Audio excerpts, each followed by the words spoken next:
I'd like to start off, you guys did exactly what I wanted you to do.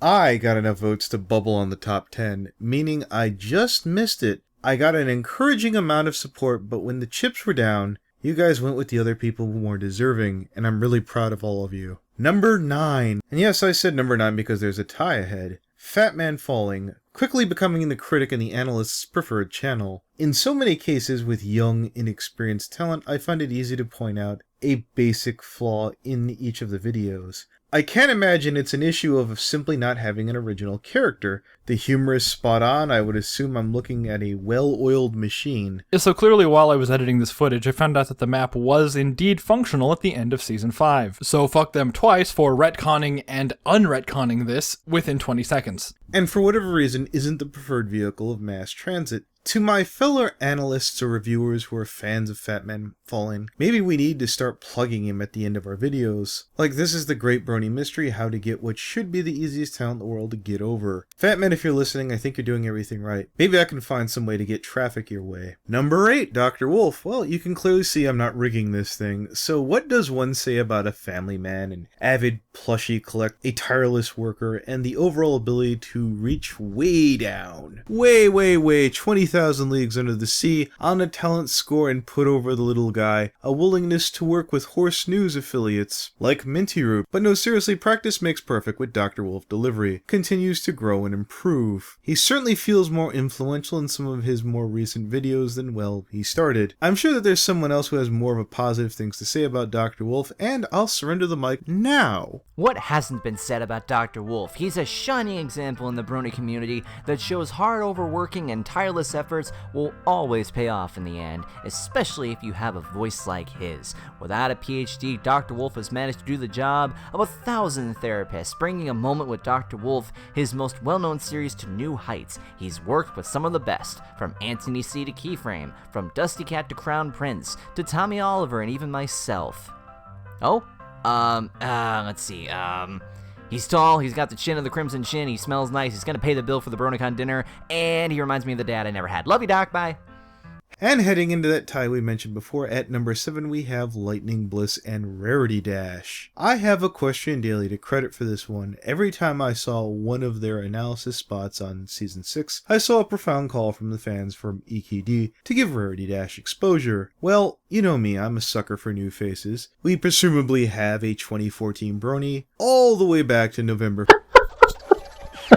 1st, with Rainbow Rocks and a blind commentary cutting his teeth into the fandom. And in those 2 years, and I could be wrong, Raritydash has managed to have the opportunity to create 816 videos, roughly speaking. Despite having a healthy medium and blind commentaries, among other things, and a diversity to other shows, it's refreshing to see someone take the time to lend their hand and share their thoughts in the MLP community. This week's episode, Newbie Dash, contrarily, seems to be widely loathed by the masses, with just a few of us singing its praises.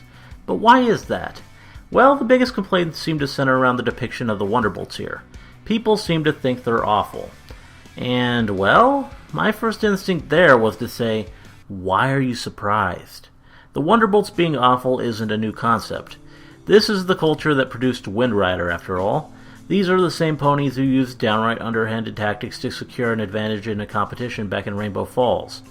Dash has had the fact that her idols are flawed and very much, for lack of a better word, human, hammered into her repeatedly across the past 6 seasons, sometimes in episodes that didn't even involve the Wonderbolts. I feel the style is somewhat familiar with Paleo Stenos, in part to the diversity of topics, in a non-abrasive attitude, and a just chilled and relaxed demeanor. Rarity-Dash's release schedule seems to have been able to put Dr. Wolf's for shame for volume, duration of content, and never seems at a loss for words. If I could offer any feedback at first glance, I'd suggest perhaps investing in a higher microphone, and maybe consider higher resolution for rendering. I do naturally have much more to say, but assuming Raritydash will find his way back into the top 10, I don't want to leave myself empty-handed next time. Speaking of which, LighteningBliss. So I've tap danced my way around this one enough about critical feedback on LighteningBliss, and here it is. LighteningBliss does cute girly stuff. Now imagine a channel dedicated to cute girly stuff, any fandom dedicated to My Little Pony. I can think of no other reviewer or analyst off the top of my head, or an animator, certainly not anyone who does all these things in such a manner, or anyone who could even attempt to do so.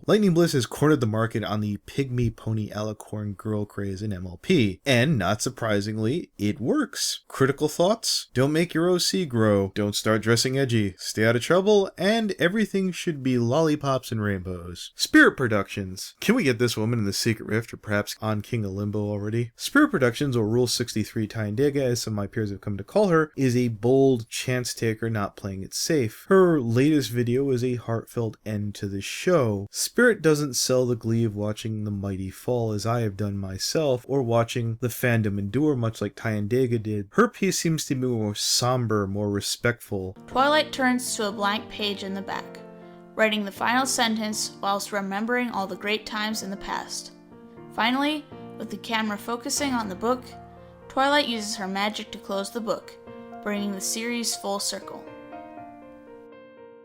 Not a true goodbye, but with the knowledge that while one story is over, life and the characters we still love goes on, with many adventures yet to be imagined.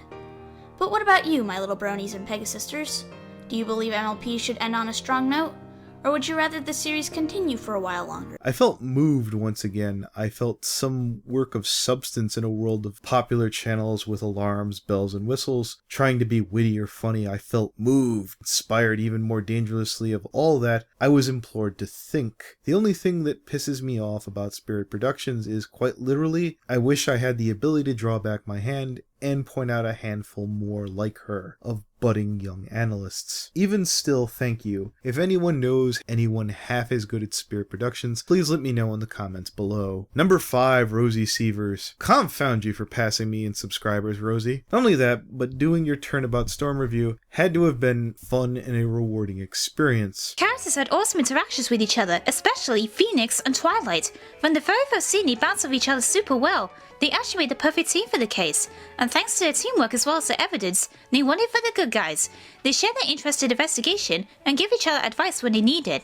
The interactions with other characters were awesome too. Rainbow and Fluttershy shared some heartbreaking and heartwarming moments and great character development. We all remember having fun, right? The Pegasister most consistently to remember not only her friends, but fun has been Rosie. If those friends and fans keep remembering Rosie right back, I fear I'm always going to be stuck playing catch up. You want sour grapes? I'm still nuzzled she got to work with Bright Idea. Who said she could be nice and be connected? It's almost like you don't have to be a jerk to know people. Nah. In a sea of amazing and talented European analysts and reviewers, there is one man, one great man who stands among them all. From the motherland, well-dressed, well-spoken, well-kept, a credit to bronies, men, and humanity overall. The man I speak of is naturally Tricky Fox. Wait, who did you think I was talking about? Like, no lie, when I get up every day and Tricky talks to me and my friends, I feel embarrassed like I'm being approached by someone who by all rights should be higher up on the food chain. Looks and sounds intelligent, unique look, still manages to be funny. God be willing, we will get Tricky to number one of these days.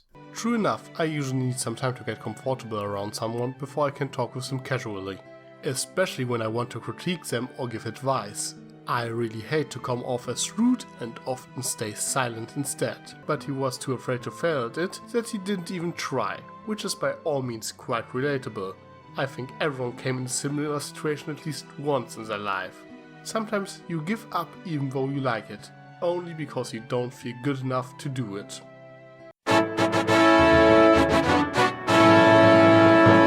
Number 3, not gonna lie, I heard the name editor and I didn't exactly beat the door down to check out his channel at first. I'm still sort of waiting for that day where the editor can learn to convey his fun side, the same side that we see in Call inside of his pieces. The editor will be second to none when he does in fact get there, and I feel a lot of people have had that chance to know the man behind the work. It's a bit stiff, but I'm still encouraged to know the man I'm talking about has the skill and the range to improve. If the editor showed you guys what Limbo has seen, he'd already be lapping people like British Ninja subscribers by now. Why? The animation and the colour palettes chosen was quite pleasant, considering on the way that the trailer was presented in a very, very appealing look.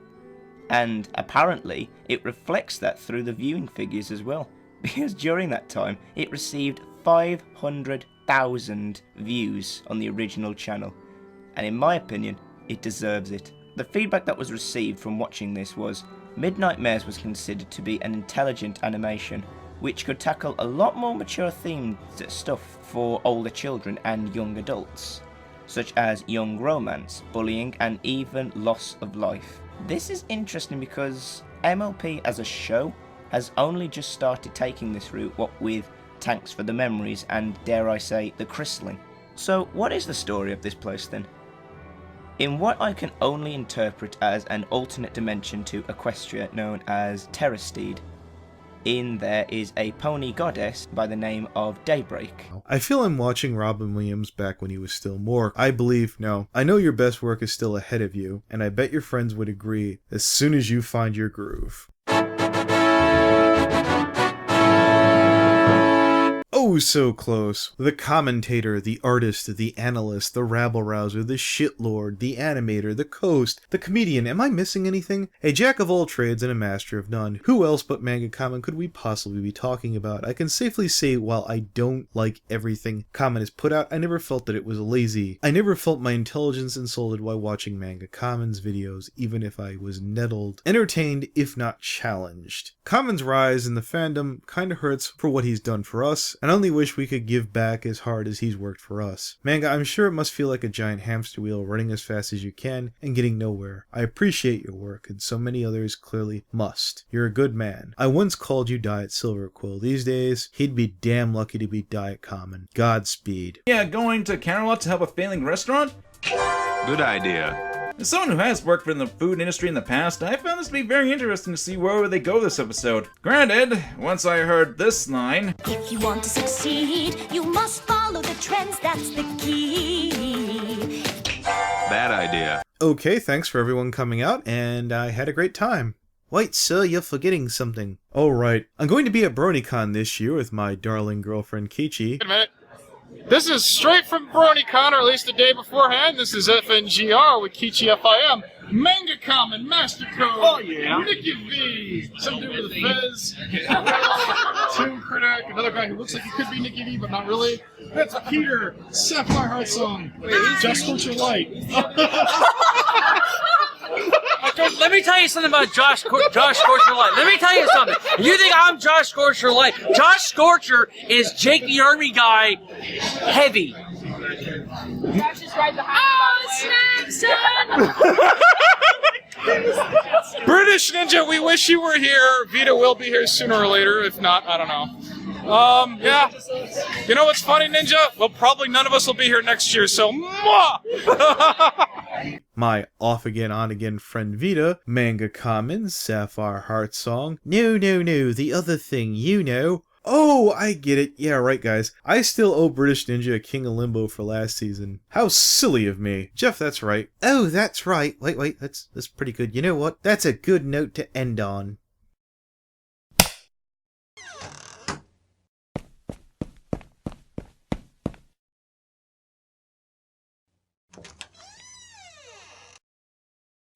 I rused you! But no, seriously, number fucking 1 in what had to be the most hotly contested, most voted on Analysis Daily to fucking date. And believe me, he earned it. Toon Critic.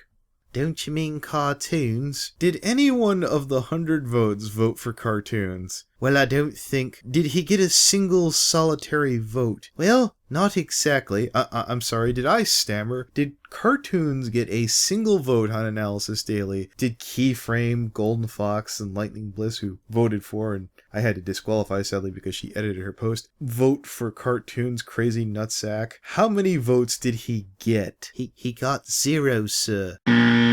Well, imagine that. I don't want to talk about Johnny Come Lately. I want to talk about Zach. Are we allowed to? I want to talk about the guy that had the entirety of Horse News up his ass for God knows whatever fucking retarded reason. But who can tell you with the backwards ass writing in that article? A man who dealt with the constant and tedious harassment of the PFC. Who even took his lumps from Limbo and, might I add, pastel prose. And I assure you, I know first fucking hand is no goddamn day at the beach. Has had multiple personal traumas in and off online, things I wouldn't even begin to even consider dealing with. He didn't fuck off for a year or a month, or in most cases even a week. So when you ask me, am I gonna talk about cartoons? No, motherfucker, are we clear? Crystal, sir. Guys, if I could cut the crap for a moment, I sat around more often than not, throwing shade and whining about this, that, and the other. and that other being about who pissed me off or she did this or who did that. Toon has had life check him on his ass regularly around the clock, and he didn't scream and he didn't holler and he didn't carry the fuck on. And you'd never know that until I said that now. So hashtag professionalism. He reached out, he gave Ty and Daga a break, he worked with LighteningBliss on her way up, and when the going got tough and so many beforehand had fucked right off to a fraction of the bullshit that Toon Critic's been through,